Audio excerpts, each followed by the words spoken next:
Hello everyone, আসসালামু আলাইকুম। আশা করছি যে যেখানে আছেন ভালো আছেন, সুস্থ আছেন। আল্লাহর অশেষ রহমতে আমি অনেক ভালো আছি। আজকের আরেকটি ব্লগে সবাইকে ওয়েলকাম করছি। আই হোপ সবার কাছে অনেক অনেক ভালো লাগবে। আজকে আমি আপনাদের সাথে একটা রেসিপি শেয়ার করব। সেটা হচ্ছে আমার নানির হাতের রেসিপি। যদিও আমার নানি এই দুনিয়াতে নেই, সেই ছোটবেলায় এই নানির হাতে শুটকির তরকারি খেয়েছিলাম। সেটা মনে হয় এখনো মুখে লেগে আছে।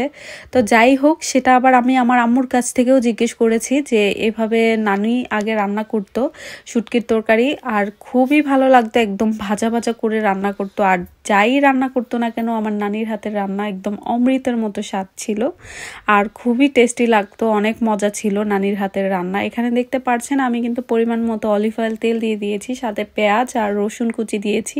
এখানে পরিমাণ মতো আমি লবণ দিয়ে দিচ্ছি। বেশ অনেক দিন ধরে আমার বাসায় কোনো শুটকির তরকারিও রান্না হচ্ছে না আর শুটকিও খাওয়া হচ্ছে না, কারণ আমার বাসার কেউই শুটকি খায় না, শুটকি খেতে পছন্দও করে না। আনোয়ার তো মানে নাক ছিটকায়, এই হচ্ছে ব্যাপার। আর আমি বলি যে শুটকির তরকারি মনে হয় তোমার বাবা মা কখনো তোমাকে খাওয়ানো শিখায় না, এর জন্য তুমি খাও না। আসলে ব্যাপারটা না, এরকম না। তো ও মানে শুটকির স্মেলই মানে শুনতে পারে না, মানে স্মেল নাকি ওর কাছে খুবই বাজে লাগে, আর মানে বলে যে পচা গন্ধ বের হয়, এরকম আর কি ওর মুখেও বলে আর কি। তো যাই হোক, সবাই সবকিছু খেতে পারে না, এটাই স্বাভাবিক।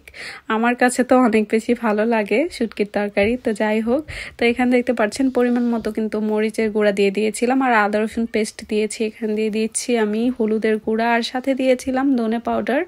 তো যাই হোক, আর শুটকির তরকারিতে কিন্তু রসুনটা মাস্ট দেওয়া লাগে। রসুন কুচিটা কিন্তু দিলে অন্যরকম একটা ফ্লেভার আসে আর খেতে কিন্তু অন্যরকম স্বাদ লাগে।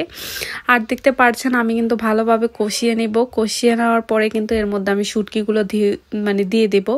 আর আগে থেকে কিন্তু আমি শুটকিগুলোকে ধুয়ে ভিজিয়ে রেখেছিলাম গরম পানি দিয়ে, যাতে করে নরম হয়ে যায়। এর মধ্যে আমি আস্ত কিছু কাঁচা মরিচ দিয়ে দিয়েছি, কারণ আমার কাছে মানে শুটকির তরকারি ঝাল হতে হবে আর ঝাল ভালো লাগে শুটকির তরকারিতে। তো এর জন্য আমি কিন্তু শুকনা মরিচ কিন্তু এখানে দেইনি, শুকনা মরিচ দিলেও আরও বেশি ভালো লাগে। আর এর জন্য আমি কাঁচা মরিচই দিয়ে দিয়েছি। কাঁচা মরিচের ঝালটা খেতে আমার কাছে অনেক বেশি ভালো লাগে। আর দেখতে পাচ্ছেন এর মধ্যে আমি শুটকি দিয়ে ভালো করে কষিয়ে নেব।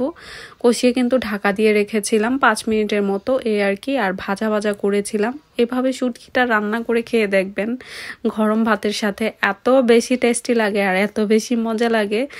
ট্রাই করে দেখতে পারেন, খুবই মজা হয়। আমার বাসায় সব শুটকি শেষ হয়ে গিয়েছিল, তো আমি বলেছি মানে বেশ কয়েকদিন যাবতেই বলছিলাম যে আনোয়ারকে তুমি শুটকি নিয়ে আসো, শুটকি নিয়ে আসো।